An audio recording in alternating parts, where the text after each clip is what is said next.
여러분과 함께하는 아름빛교회 말씀 묵상, 아름빛 바이블 키트 시간입니다. 오늘은 요한계시록 16장 12절에서 21절까지의 말씀입니다. 그 중에서 17절에서 21절을 읽고 요한계시록 16장을 함께 살펴보도록 하겠습니다. 일곱째 천사가 그 대접을 공중에 쏟음에 큰 음성이 성전에서 보좌로부터 나서 이르되 되었다 하시니 번개와 음성들과 우레소리가 있고 또 큰 지진이 있어 얼마나 큰지 사람이 땅에 있어 온 이래로 이같이 큰 지진이 없었더라. 큰 성이 세 갈래로 갈라지고 만국의 성들도 무너지니 큰 성 바벨론이 하나님 앞에서 기억하신 바 되어 그의 맹렬한 진노의 포도주 잔을 받음에 각 성도 없어지고 산악도 간데 없더라. 또 무게가 한 달란트나 되는 큰 우박이 하늘로부터 사람들에게 내림에 사람들이 그 우박의 재앙 때문에 하나님을 비방하니 그 재앙이 심히 크미러라. 요한계시록 16장은 하나님의 공의로운 심판이 마지막 대접 재앙으로 마무리되는 장면입니다. 이 대접 재앙은 앞선 인과 나팔 심판보다 훨씬 더 직접적이고 강력하게 임하며 하나님을 대적하는 세상 권세가 결국 무너지고 마는 모습을 보여줍니다. 그러나 이 심판의 목적은 단지 멸망이 아니라 성도들에게 참된 위로와 소망을 주기 위함입니다. 여섯째 천사가 대접을 유브라데 강에 쏟자 강물이 마릅니다. 이것은 단순한 자연재해가 아니라 하나님께서 역사하심을 상징합니다. 출애굽기에서 하나님은 홍해를 가르시고 백성을 건너게 하셨습니다. 그 기적은 구원의 사건이었습니다. 그러나 여기서 강이 마르는 것은 하나님을 대적하는 자들의 멸망을 위한 준비입니다. 곧 하나님의 심판이 시작됨을 알리는 신호입니다. 이 강물이 마르자 동방의 왕들이 등장할 길이 열립니다. 역사적으로도 당시 로마 제국은 동쪽의 파르티아 제국을 항상 두려워했기에 동방 왕들의 등장은 고대 독자들에게 강한 경각심을 불러일으켰습니다. 그러나 저자는 단순히 정치적 전쟁을 말하려는 것이 아닙니다. 그는 이 모든 이미지를 사용해 영적 전쟁을 보여주고자 하는 것입니다. 하나님을 대적하는 모든 악의 세력이 하나님의 허락 아래 마지막 전쟁을 위해 모이고 있는 것입니다.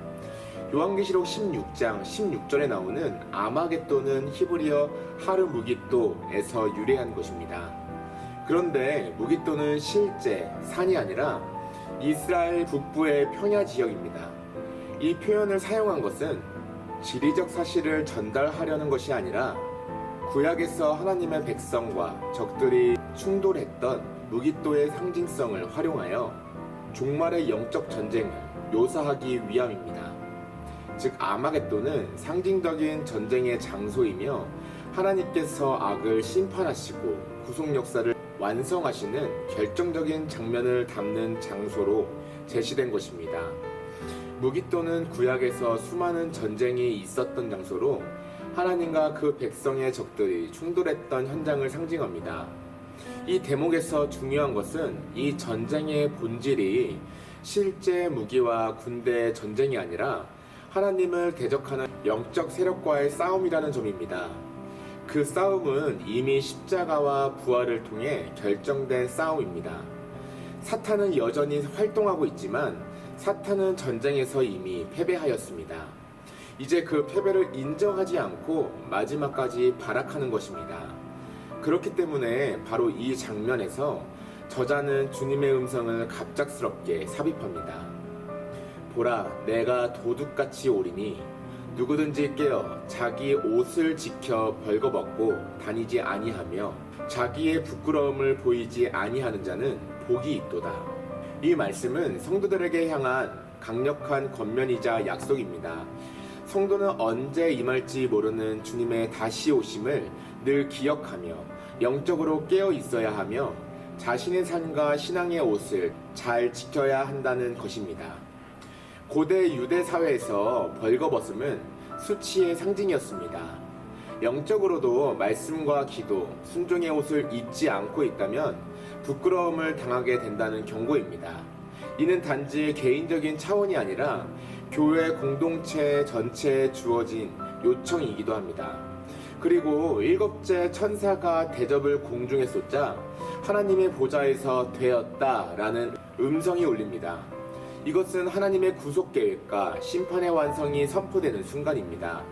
동시에 예수 그리스도의 십자가에서 시작된 승리가 이제 최종적인 완성되고 있음을 보여주는 선언입니다. 곧이어 번개, 음성, 천둥, 지진이 뒤따르며 이 심판은 단지 땅의 현상이 아니라 하나님의 직접적인 개입과 임재를 드러내는 사건임을 나타냅니다. 큰 성 바벨론은 세 조각으로 갈라지고 무너집니다. 바벨론은 당대 로마를 상징할 뿐 아니라 하나님을 대적하고 사람들을 미혹하여 부패하게 만든 모든 세속적인 체제를 대표합니다. 이 바벨론의 멸망은 단지 한 제국의 몰락이 아니라 하나님의 공의가 최종적으로 실현되는 결정적인 사건입니다. 그런데도 사람들은 회개하지 않고 오히려 하나님을 모독합니다. 이는 인간의 죄성과 완고함이 어디까지 갈 수 있는지를 보여주는 대목이며 동시에 하나님의 오래 참으심과 인내가 얼마나 큰지 역설적으로 드러냅니다.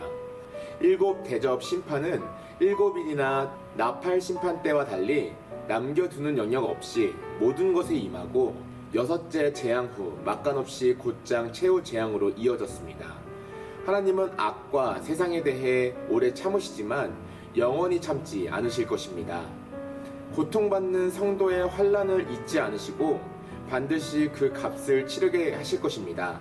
악을 심판하여 멸하시고 그 백성을 구원하여 마침내 의를 이루실 것입니다. 그러므로 사랑하는 성도 여러분, 오늘도 주님의 다시 오심을 기억하며 말씀으로 깨어있고 믿음의 옷을 단정히 지키며 살아갑시다. 지금은 영적 전쟁의 시대이지만 그 전쟁은 이미 승리가 보장된 싸움입니다. 우리의 삶은 결코 정적인 것이 아닙니다. 언제나 변화 속에 놓여있고 그 변화는 종종 우리의 감정을 흔들고 불안을 일으킵니다. 그러나 어떤 변화도 우리가 감당해야 할 영적 전쟁에서 패배하게 할 수 없습니다. 우리는 어린 양의 피, 곧 주님의 보혈로 인해 이미 승리를 얻은 존재이기 때문입니다. 사탄의 세력이 총력을 기울여 대항하여도 주님이 도둑처럼 재림하시면 이 전쟁은 순식간에 종결될 것입니다. 우리는 상황을 바라보지 않고 상황을 주관하시고 상황 위에서 임하시고 역사하시는 주님을 바라보며 따놓은 승리를 향해 기쁨으로 영적 전쟁을 감당하기를 소망합니다. 주님의 승리에 참여하는 복을 누리시기를 소망합니다. 오늘 하루도 말씀을 붙들고 하나님을 향한 사랑과 감사로 승리하며 살아가는 하루 되시길 축복합니다. 하나님 아버지, 주님의 다시 오심을 소망하며 오늘도 말씀으로 깨어있게 하시고 믿음의 옷을 단정히 지키며 살아가게 하여 주시옵소서. 세상은 흔들리고 변화하지만 어린 양의 보혈로 이미 승리한 자로서 하나님의 뜻을 따라 담대히 살아가기를 원합니다. 상황을 보지 않고 상황 위에 계신 주님을 바라보게 하시고 모든 순간을 주님의 은혜 안에서 이겨내게 하여 주시옵소서. 예수님의 이름으로 기도드립니다.